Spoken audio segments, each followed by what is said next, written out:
Jangan lupa like, comment, and subscribe.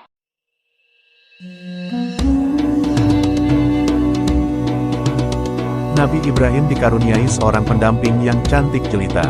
Istrinya yang bernama Sarah dikenal sebagai perempuan solehah yang punya wajah cantik.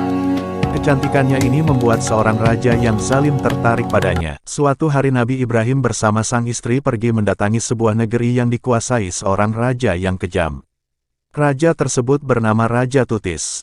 Selain zalim, Raja Tutis juga dikenal sebagai sosok yang menyukai wanita cantik.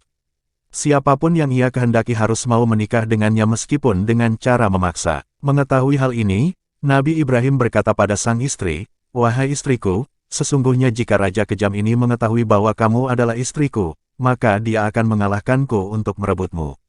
Maka jika dia bertanya kepadamu, katakanlah kepadanya bahwa kamu adalah saudara perempuanku. Dan sesungguhnya kamu memang saudara perempuanku dalam Islam. Dan sesungguhnya aku tidak mengetahui seorang muslim pun di negeri ini selain aku dan kamu." Benar saja, ketika Nabi Ibrahim dan Sarah masuk ke negeri tersebut maka seorang utusan kerajaan melaporkan keberadaan Sarah pada sang raja. Ibrahim datang bersama seorang wanita yang sangat cantik, lapor seorang utusan kerajaan kepada Raja Tutis. Mendengar kabar itu, sang raja segera mengirim utusan kepada Nabi Ibrahim. Lalu ia berkata kepada Nabi Ibrahim, "Wahai Ibrahim, siapakah wanita yang bersamamu?" Nabi Ibrahim kemudian menjawab, "Lah adalah saudara perempuanku." Penyataan ini kemudian membuat utusan kerajaan meminta Nabi Ibrahim mengantarkan Sarah menghadap raja. Sang raja berdiri untuk menyambut Sarah. Dan Sarah pun berdiri menghadap sang raja. Sarah berwudu lalu sholat serta berdoa kepada Allah agar diberi perlindungan. "Ya Allah, sesungguhnya aku beriman kepadamu dan kepada Rasul-Mu.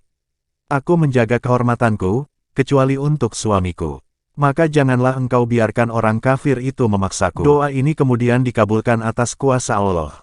Ketika sang raja ingin mendekati Sarah, tiba-tiba ia merasa sesak napas seperti dicekik. Saking tersiksanya, raja sampai menghentak-hentakkan kakinya ke tanah. Dalam riwayat lain, disebutkan bahwa raja ini merasa seluruh tubuhnya kaku dan tak bisa digerakkan. Sarah pun kembali berwudu, sholat dan berdoa. Maka kejadian yang sama terulang kembali, sang raja langsung merasa sesak napas seperti dicekik, hingga menghentak-hentakkan kakinya ke tanah.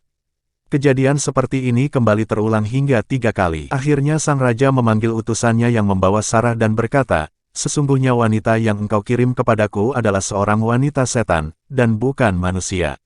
Kembalikanlah ia kepada Ibrahim, dan berikanlah kepadanya budak perempuan." Kemudian, Sarah kembali dengan berjalan kaki. Dan ketika Nabi Ibrahim melihatnya, beliau menyambutnya seraya bertanya, "Bagaimanakah kabarmu?" "Aku baik-baik saja. Allah telah berkenan melindungiku dari gangguan tangan Raja Durhaka itu. Dan ia telah memberikan seorang budak pelayan." Selain memiliki istri yang cantik dan setia, Nabi Ibrahim juga dikaruniai harta yang berlimpah.